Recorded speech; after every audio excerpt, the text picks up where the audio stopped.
সাধক জীবন ও নারী। লেখক অজিতা নন্দ। অধ্যায় 1। কমলাকান্ত। ডাঙ্গা পেরিয়ে প্রথমে যে গা পেলেন সেখানে কমলাকান্ত রাত কাটালেন। পরদিন সকালে পৌঁছুলেন অমরাগড়। এখন আর গড় নেই, শুধু একটি বিশাল ঢিবি। ইংরেজ সরকারের নির্দেশে খুঁড়াখুড়ি হয়েছিল। ঢিবি থেকে কিছু দূরে গ্রাম। গায়ে ঢুকেই কমলাকান্ত ডাকাতদের দেওয়া টাকা কড়ি অন্তর্য শ্রেণীর দরিদ্রের বিলিয়ে দিচ্ছেন। ভিড় লেগে গেল। এক বৃদ্ধা ভিড় ঠেলে আসতেই পারছেন না। কমলাকান্ত তার কাছে গেলেন। বৃদ্ধা হাত তুলে আশীর্বাদ করলেন, রাজপণ্ডিত হও। কমলাকান্ত রক্ষাকালীতলায় যে কেনারাম চট্টোপাধ্যায়কে আসবার কথা দিয়েছিলেন তার বাড়িতে উঠলেন। গাঢ় গামছা এলো। তিনি মুখ হাত ধুলেন। কেনারাম সংবাদ পেয়ে তরায় মাঠ থেকে ফিরলেন এবং সাদর অভ্যর্থনা জানালেন কমলাকান্তকে। বাড়ির বজ্রাসন সংলগ্ন কুঠরিতে তার থাকার ব্যবস্থা হল। এক সন্ধ্যায় আগম বাগিস ও কতিপয় ভদ্রজন এলেন কেনারামের বৈঠকখানায়। তারা বসলে কমলাকান্ত তাদের সঙ্গে বসলেন। আলাপ পরিচয় চলছে। ভৃত্য দুটি থেলু হুকোয় তামাক সেজে নিয়ে এলো। একটি হুকু ব্রাহ্মণদের জন্য। কিছুক্ষণ পর মুরল মহাশয় বললেন, কৃষ্ণপক্ষের রাত, ঘণ্টাটেক বাদে চাঁদ ডুববে। আর দেরি না করে কথকটা আরম্ভ হোক, তাইলে সবটা শুনে আলায় আলায় ফিরতে পারব। আগম বাগিস হুকোটি নামিয়ে ইষ্ট নাম জপ করলেন। তারপর জয়ধ্বনি দিলেন। কথকটা শুরু করতে গিয়ে কয়েক পলক ভাবলেন। তারপর বলছেন, তন্ত্রক্রমের কথা আপনারা শুনছেন? শুনেছি। উত্তম, তাহলে জ্ঞানের কথা বলি। পরজ্ঞান বোধাত্মক, অর্থাৎ বুধের দ্বারা প্রকাশ করে। কি প্রকাশ করে? ঈশ্বর তত্ত্ব মেলে বললেন। অপর জ্ঞান সৃষ্টির বাগাত্মক, অর্থাৎ কথায় জীব ও জগৎ তত্ত্ব প্রকাশ করে। এই দুই জ্ঞান সৃষ্টির উন্মেষকাল থেকেই নিম্নমুখী। যুগে যুগে জীব পেয়ে আসছে এই জ্ঞান। কোন সাধনায়? কমলাকান্ত প্রশ্ন করেন। জ্ঞানের সকল সাধনায়। আগম বাগিস দৃষ্টি প্রসারিত করলেন। আমি তন্ত্র সাধনার কথা বলবো এবং পরজ্ঞান লাভের। সমবেত ভদ্রজন মনোযোগী হলেন। আগম বাগিস বলছেন, সাধনার প্রথম অবস্থায় অহংকার ভূমিতে পরম বুদ্ধ অস্ফুট থাকে। দ্বিতীয় অবস্থায় পন্তস্থি ভূমিতে আন্তঃপরামর্শ উদিত হয়। তৃতীয় অবস্থায় মধ্যমা ভূমিতে গুরু শিষ্য ভাবের সাহায্যে গুপ্ত জ্ঞান প্রকট হয় এবং চতুর্থ অবস্থায় বৈখরী ভূমিতে জ্ঞান শাস্ত্রের রূপ ধারণ করো। ব্রাহ্মণগণ তন্ত্র বিষয়ে কম বেশি অবহিত। একজন প্রশ্ন করলেন, অহং জ্ঞান আন্তঃপরামর্শ, গুপ্ত জ্ঞান কি একের পর এক আসে? না, এই আবির্ভাব ঐতিহাসিক ক্রমের ব্যাপার নয়। আবির্ভাব অবস্থান তিরোভাব ওতপ্রোত। আরও এক কথা বলতে আজ্ঞা হয়, তন্ত্রে ভেদ কেন? শিব শক্তির সম্বন্ধ বেদের জন্য। শিবের স্বরূপ কিন্তু এক। আগমতন্ত্র কয়টি? 10টি। কামিক, যোগজ, চিন্ত, মুকুট, অংশুমান, দীপ্ত, অজিত, সূক্ষ্ম, সহস্র এবং সুপ্রভেদ। কমলাকান্ত মন দিয়ে শুনছেন। কেনা রামের তন্ত্রশাস্ত্র সংগ্রহ মন্দ নয়। এর অনেকগুলি তার স্বহস্তে অনুলেখন। মল্লারপুর, তারাপীঠ, বক্রেশ্বর গেলে বন্ধু বান্ধবের পুঁথি পড়েছেন। ভালো লাগলে বসে গেছেন নকল করতে। কমলাকান্ত 6 মাস সেগুলি পড়ছেন। সকালে এটাই প্রথম কাজ। পাঠের পর গান। তিনি গাইতে বসলে কেনারাম সঙ্গত করেন। বেলা দ্বিপ্রহর পর্যন্ত সঙ্গীত চর্চা চলে। আজ বিঘ্ন ঘটল। বাহির থেকে সিধু পাগলা ডাকছে। এমন হাঁক ডাক যেন বাড়িতে ডাকাত পড়েছে। কমলাকান্ত বেরিয়ে এলেন। পাগলা বলল, কি রে, বাড়ি যাবি না? এই তো বেশ আছি। তা তো আছিস, মা যে যায় যায়। কমলাকান্তর বুক কেঁপে উঠল। মায়ের কি হয়েছে?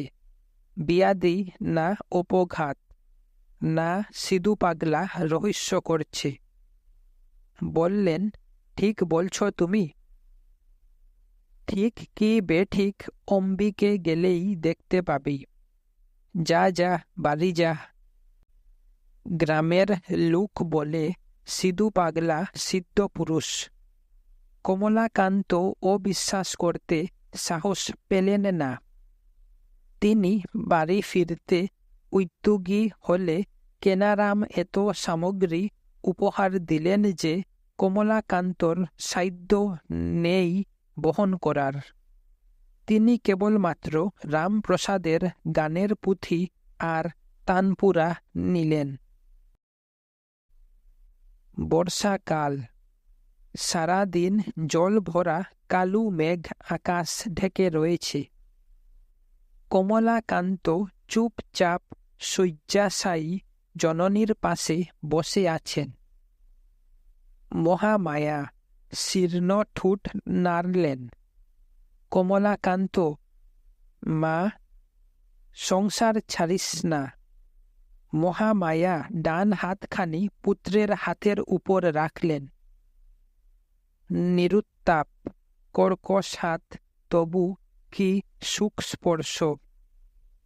কমলাকান্তর দেহ জুড়িয়ে যায়, মন অবশ হয়ে আসে। শৈশবের স্মৃতি হৃদয় মন্থন করে। তার মনে হল, এ তো সামান্য হাত নয়, এ যে এক অপার্থিব আশ্রয়। কমলাকান্ত আবেগের গলায় বললেন, মা, মাগো, তোমার অবাধ্য আমি কোনোদিন হব না। মহামায়া শান্তিতে চোখ বুজলেন।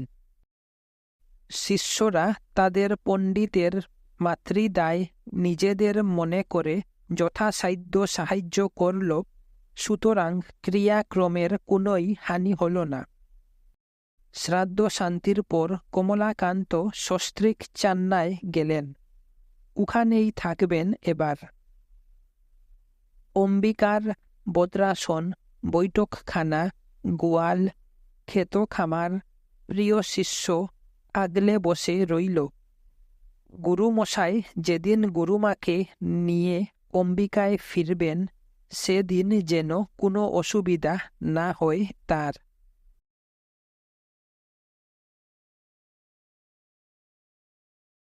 অধ্যায় 2। চান্না। কমলাকান্ত কখনই নদী তীরে, কখনো শ্মশানে, কখনো বিশালাক্ষী মন্দিরে বসে থাকেন। মনে ভাব এলে চিন্তা করেন, আবার গানও করেন। এক হেমন্তের বিকাল। কুহেলি বিলীন দিগন্তের দিকে তাকিয়ে থাকতে থাকতে কমলাকান্তর মনে ভাব এলো। তিনি ধীর লয়ে গাইছেন, নয়ন, কি দেখো রে বাহিরে, তুমি আগে দেখো আপনারে, এখনই জুড়াবে তনুরে প্রবিশ অন্তরে। ও কালে মেঘের উপর মেঘ জমছে, বৃষ্টির সম্ভাবনা। তিনি বিশালাক্ষী মন্দিরে প্রবেশ করলেন। মন্দির অভ্যন্তরে দীপশিখা নিবাত নিষ্কম্প। কমলাকান্ত আসন বের করে বসলেন। অমনি স্থির হওয়ার চেষ্টা করলেন। দেহে ও মনে চঞ্চলতা, পারলেন না। তখন বাইরে এসে গম্ভীর গলায় গাইছেন, তরিত জড়িত ঘন বরিশে আনন্দ বন, সতত সুরসী শশী অমিয় ভিতরে, সে রসে বিরস কেন করবে আমারে। সাধক কমলাকান্তর খেদ, সতত যে আনন্দ অমিয় এবং রস ঝরছে তার থেকে তিনি বঞ্চিত কেন। মেঘ কেটে আকাশে চাঁদ উঠল, সন্ধ্যা রাতির ঘণ্টা বাজে। বাতাসে মাধবীর সুগন্ধ, কি মধুর এই পৃথিবী। রূপ মধুর, শব্দ মধুর, গন্ধ মধুর। কমলাকান্ত অন্তর দিয়ে মধুরিমা গ্রহণ করতে প্রয়াসী হন। শুধু চোখে দেখা, কানে শোনা নয়, অন্তরে মধুরের স্পর্শ পেতে চান। সহসা কমলাকান্তর মনে শিহরণ জাগল। তিনি চোখ বন্ধ করলেন, তবু চাঁদের আলো। তিনি কানে আঙ্গুল দিলেন, তবু ঘণ্টাধ্বনি। তিনি নাক টিপে ধরলেন, তবু মাধবীর গন্ধ। এ শুধু মুহূর্তের জন্য। আনন্দ কেবলই কমলাকান্তর কাছ থেকে পালিয়ে বেড়ায়। তিনি দেবী বিশালাক্ষীর ধ্যান করলেন, কিন্তু আর সেরকম হয় না। তখন সাধক কবি গান ধরলেন, আমার মন উচাটন কেন হয় মা, স্থির তো না রহে তব শ্রীচরণে, মাতিল মাতঙ্গ সম গো অঙ্কুশ না মানে। না জানি সাধন বিধি, হয়েছি মা অপরাধী, সে কারণ মম মন চঞ্চল সমনে। কাতর হয়েছি অতি, স্থির কর মম মতি, কমলাকান্তের প্রতিমা হেরো গো নয়নে। গান গাওয়ার পর কমলাকান্ত রুদন করলেন। রজনীর দ্বিতীয় জাম। কমলাকান্তর চোখে ঘুম নেই। যার মনে ঈশ্বর লাভের উৎকট ইচ্ছা, তার নিত্য জাগরণ। বধূ ঘুম ভাঙলে ভীতা হরিণীর ন্যায় তাকান। এ কি, স্বামী শয্যায় উপবিষ্ট, গায়ে আচ্ছাদন নেই। তিনি সযত্নে একটি কম্বল পিঠের উপর ছড়িয়ে দিলেন। কমলাকান্ত বাধা দিলেন না। তখন বধূর মনে সাহস এলো। বললেন, তোমার কি হয়েছে, বুঝতে পারো না? পারি, তুমি তন্ত্রে দীক্ষা নাও। আর তুমি? অনুমতি হলে আমিও নেব। বিশালাক্ষীর তান্ত্রিক বলেছেন, তারাপীঠে শ্মশানবাসী সিদ্ধ কৌল আমার গুরু। আমি তারাপীঠ যাব, তোমাকেও নিয়ে যাব। বধূ স্বস্তির শ্বাস ফেললেন। কি ভাগ্যি তার! পরদিন কমলাকান্ত বিশালাক্ষী মন্দিরের সেই তান্ত্রিককে প্রশ্ন করলেন, তান্ত্রিক সাধনার লক্ষ্য কি? শক্তির উদ্বোধন। মন তখন আর বহির্মুখ থাকে না, মনের নিবৃত্তি এবং বিষয়ের চিন্ময়তা প্রাপ্তি ঘটে। সে কেমন? তান্ত্রিক বিশদভাবে কমলাকান্তকে জীবের সুষুপ্তি, স্বপ্ন ও জাগরণ বুঝান। সুষুপ্তি অবস্থায় স্থূল জীবন যাপন, আহার, মৈথুন ও নিদ্রা। পরনাদ রূপিণী চৈতন্যের প্রভাবে স্বপ্ন শুরু হয়। কবি শিল্পী যে স্বপ্ন দেখে সেই স্বপ্ন, এই হল অর্ধ জাগরণ। তখন মন অন্তর্মুখী আবার বহির্মুখী। কমলাকান্তের চোখের মণি নড়ল। তিনি তাহলে অর্ধ জাগ্রতা, জেগে জেগে মর স্বপ্ন দেখেছেন। তান্ত্রিক বললেন, মন আরও অন্তর্মুখী হলে পূর্ণ জাগরণ ঘটে। তখন এক অহং প্রতীতি বিশ্বব্যাপী। এই অবস্থাই সুপ্রবুদ্ধ অবস্থা। তা কি সম্ভব? প্রবুদ্ধ থাকতে পারলে মহাশক্তির প্রভাবে সুপ্রবুদ্ধ স্থিতি অবসম্ভাবী। কমলাকান্ত একাগ্র মনে প্রতিটি কথা শুনেছেন।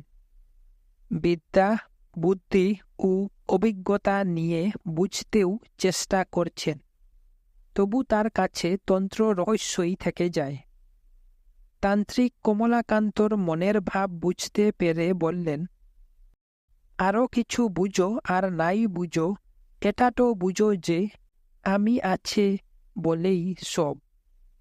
এই আমিটাকে তুমি ধরতে পারো, পারো না সেই আমি অর্থাৎ ঈশ্বরকে ধরতে। তন্ত্র বলছে সেই আমি আছে বলে এই আমি রূপ, রস, গন্ধ, স্পর্শের বিষয় ভোগ করে। আর বলেছে ভোগ থেকে ত্যাগ, প্রবৃত্তি থেকে নিবৃত্তি, স্থূল দেহবোধ থেকে সূক্ষ্ম অনুভূতি সম্ভব। সম্ভব, কিন্তু গুরুর সাহায্য প্রয়োজন। অবশ্যই তুমি আর কাল বিলম্ব না করে তারাপীঠ যাও। এমন কিছু দূর নয়, 20 ক্রোশ, অমরাগড় হয়েই যেতে পারবে। আপনিও চলুন। বেশ। তান্ত্রিক তারাপীঠ যেতে সম্মত হলেন। গুরু কে? এ প্রশ্নের উত্তর গুরু প্রণামে আছে। তৎপদং দর্শিতং যেন এবং চক্ষুং উন্মীলিতং যেন, সেই গুরুকে আমার প্রণাম। পরম পদ দেখানো আর জ্ঞান চক্ষু খুলে দেওয়া একই কথা। অমরাগড়ের পথে তান্ত্রিক মশাই আর কমলাকান্ত গুরুতত্ত্ব বিষয়ে আলোচনা করছেন। তান্ত্রিক বললেন, মানুষ প্রতিকূল শক্তির অধীন। কমলাকান্ত বললেন, শুধু প্রতিকূল শক্তি? তান্ত্রিক বললেন, অনুকূল শক্তিও আছে। প্রথমে প্রতিকূল শক্তির কথা বলি। শ্বাস প্রশ্বাস, প্রাণ ও অপানের ক্রিয়া, সুখ দুঃখ বোধ, মান অপমান, আপন পর জ্ঞান, যাবতীয় দণ্ডভাব প্রতিকূল শক্তি হতে উদ্ভূত। এই প্রতিকূল শক্তি অতিক্রম করতে না পারলে মনে শান্তি আসে না। কমলাকান্ত বললেন, মনে শান্তি না থাকলে সাধনা অসম্ভব। তান্ত্রিক, যথার্থই তাই। গুরুর উপদেশ অনুযায়ী ক্রিয়া কৌশলে অনুকূল ও প্রতিকূল শক্তির প্রথমে আসে সমন্বয়। দুই শক্তি মধ্যবিন্দুতে সাম্য অবস্থায় থাকে। কমলাকান্ত, তখন কি হয়? তান্ত্রিক, তখন এক অচিন্ত্য তেজের উদ্দীপন হয়। তখন কাব্য সাধক মহাকাব্য রচনা করেন, শিল্প সাধক মহৎ শিল্প সৃষ্টি করেন এবং সঙ্গীত সাধক মহান সঙ্গীত পরিবেশন করেন। কমলাকান্ত, আর ঈশ্বর সাধক তান্ত্রিক গুরুর উপদেশ অধীন হয়ে ঊর্ধ্বগতি লাভ করেন। দুজন নীরবে পথ হাঁটেন, স্ব চিন্তায় বিভোর। কমলাকান্ত ভাবছেন সিদ্ধ কৌশলের কথা। যখন এক গায়ের সীমানায় এসেছেন, তান্ত্রিক সন্ন্যাসী বললেন, গুরু দীক্ষা ও উপদেশ দিলেও শিষ্যের কর্তব্য করণীয় আছে। যেমন দীক্ষারূপ ক্রিয়া শক্তির প্রভাবে পৌরুষ অজ্ঞানের বিনাশ হয়, কিন্তু বুদ্ধিগত অজ্ঞানের হয় না। তার জন্য সাধকের চেষ্টা, সংযম, অভিনিবেশ, আত্মবিশ্বাস প্রয়োজন। আরও এক কথা। তান্ত্রিক চুপ করে থাকলে কমলাকান্ত বললেন, কি সে কথা? গুরুর মহিমাময় স্বরূপ চিন্তা। সেটা এমন হবে যে তার শক্তিতে কণামাত্র অবিশ্বাস থাকবে না। সেটা তোমার আমার সম্বন্ধে সম্ভব নয়, তাই আমি তোমার গুরু হতে পারি না। কমলাকান্ত বাক্যহারা। হাঁটতে হাঁটতে দ্বিতীয় যে গা পেলেন, সে গায়ে রাত কাটালেন দুজন। সকাল হলে আবার হাঁটা। শীতের সকাল। কেনারাম রোদে পিঠ দিয়ে তেল মাখছিলেন। এরপর স্নান, পুষ্পচয়ন, পূজা এবং একাদশীর উপবাস। এভাবেই তিনি রোগ দূর রেখেছেন। নিরোগ দেহ না হলে ধর্ম সাধনা হয় না। কেনারাম এক নজরেই কমলাকান্তকে চিনতে পারলেন। দৃষ্টিশক্তি এখনও প্রখর। তার মুখে প্রসন্নতা ছড়িয়ে গেল। বললেন, কি সৌভাগ্য আমার! সৌভাগ্য আমারও। কমলাকান্ত স্মিত হাসলেন। আজ একাদশীর উপবাস, সুতরাং অতিথিদের জন্য কেনারাম ফলাহারের ব্যবস্থা করলেন। বর্তমান কলা ও নলের গুড়ের সন্দেশ। আহার আদির পর বিশ্রামকালে কমলাকান্ত আগমনের উদ্দেশ্য জানালেন। কেনারামের ইচ্ছে হয় তারাপীঠ যাবার, কিন্তু উপায় নেই। ধান কাটা হচ্ছে, পাতা চলছে, মারাই বান্ধা হতে দিন 15-20 লাগবে। এতদিন কমলাকান্তকে আটকানো অনুচিত। শুভৈষ্য শীঘ্রম। সন্ধ্যায় যথারীতি গ্রামের 5 জন এলেন। শাস্ত্র আলোচনা হয়, গান বাজনা হয়। কমলাকান্ত ইমন রাগে গাইলেন, মা আমি কি করিলাম ভবে আসিয়ে, সফল মানব দেহ বিফলে খুয়ালাম। সবে মাত্র এই হল, মিছে কাজে দিন গেল, আপনি পাইলাম দুঃখ, জননীরেও দিলাম। গানের শেষে কমলাকান্তর চোখ থেকে 2 ফুটো জল পড়ল। মাতৃভক্ত সন্তানের বড় দুঃখ যে মায়ের মনে কষ্ট দিয়েছে উদাসীন থেকে। এরপর অমরাগরের মুরল গান ধরলেন। দেহি মে আনন্দ আহ্লাদিনী, তুমি প্রেমময়ী, প্রেমের মহাজন, তব প্রেমে আমি রয়েছি ঋণী।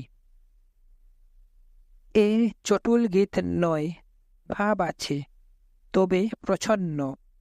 গান শেষ হলে মুরল বললেন, চাটুজ্জে কেমন লাগলো? চমৎকার, মধুর বাবের গান। হলাদিনী শক্তির আরাধনা। তা মুরল, শক্তির প্রথম প্রকাশ কোন রূপে? রমণী রূপে? না। কেনারাম মাথা নাড়লেন। জননী রূপে। তন্ত্র বলছে শক্তির আদিতে শিব প্রসূতি। শিবের সঙ্গে রমণী ছাড়া শক্তি কিভাবে সৃষ্টি করে? ও কথা যদি বলো, তাহলে আমি বলবো রমণী এলো কোথা থেকে? যখন উভয়ে বাক বিতণ্ডা করছেন, তখন সিধু পাগলা বলে, শুনো, সে এক রহস্য। গাছ থেকে বীজও বটে, বীজ থেকে গাছও বটে। সে কেমন? কমলাকান্ত জিজ্ঞেস করেন। সে এক রহস্য।